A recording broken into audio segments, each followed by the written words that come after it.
get right into this piece. Hidden? Nah, that wasn't me. To be hidden means you're in a space where others can't see.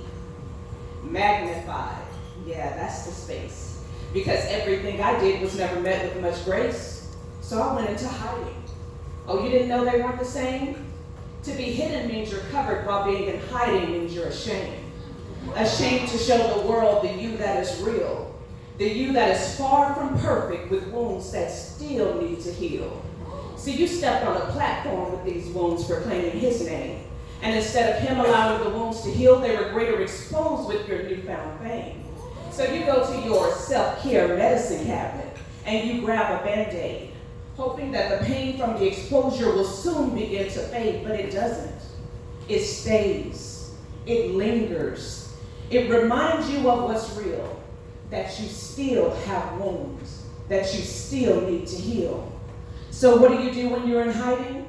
I'm so very glad you asked, because what I did was nothing, absolutely nothing very far off task. Most of my time was spent viewing images while lacking vision for myself, getting mad at the movers and shakers like I was never given a mission myself. Being in hiding confuses your mission, the intended purpose of what you're called to do. And instead of gaining clarity, further stagnation ensues. You're stuck in a rut, asking God to pull you out, speaking his name here and there like you're a nobody seeking clout. But you are somebody. God's child is who you are. And your mission is to let others know by making him the star. See, he gave you gifts and talents, all to bring glory to him. But if you are anything like me, you've gone and buried them. You misunderstood the requirements when you agreed to accept the call. You thought you were the owner of the gifts and talents when you're not the owner at all. He's called us to be good stewards over that which he's loaned to us. And burying your gifts and talents shows there's an issue with your trust.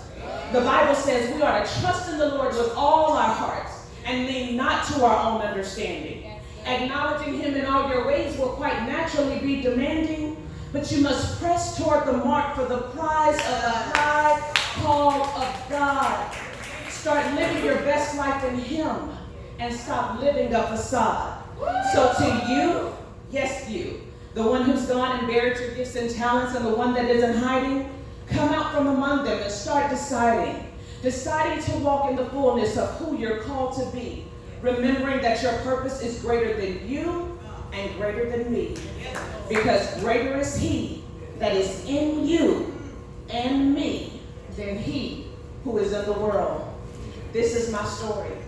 Only about 99% of it because I never spoke God's name for clout. But in 2016, I went into full-fledged Drake mode. I wasn't hiding myself from the world. I was hiding the world from my flaws and imperfections that seemed to be magnified with each direction the call of God took me in. And I was over it. I started by deactivating my Facebook page. I stopped attending events. I even stopped going to the church house. And I tried to convince myself that the space that I had found myself in was merely my attempt to get close to the Father, see what he wanted me to do outside the four walls and aside from outside influence. But ultimately what I was doing was burying myself in pity. And I was burying my gifts and talents in comparison. Because what happens is when we're not doing anything with what God has placed on the inside of us, we start looking at everybody around us, saying, God, why do they get so much? But the one who had 5 talents, what did he do? He went and multiplied it and made it 10. And in that season of my life, I forgot one important thing. And if anything I've said has resonated with you, I bet you have forgotten this thing as well.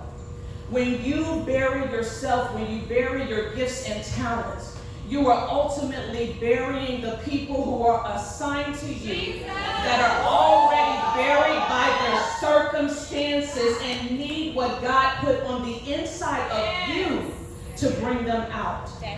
So today, this weekend, don't let this conference be another women's conference.